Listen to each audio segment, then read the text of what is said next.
বাইরে পড়ছে ঝমঝমিয়ে সুন্দর বৃষ্টি, আর এই সন্ধ্যাবেলা বৃষ্টিতে কি শুধু চাটা ভাল লাগে?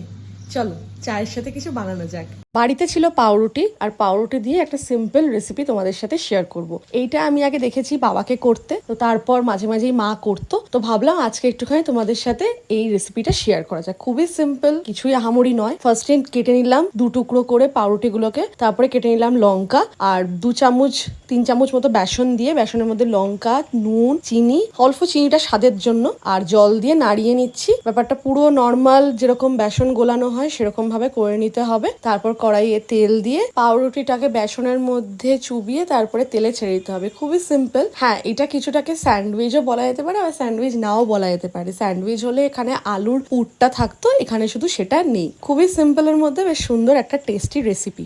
একবার তোমরা খেয়ে ট্রাই করতে পারো, ভালো লাগবে। তোমরা জানিও কেমন লাগলো এই রেসিপিটা তোমাদের।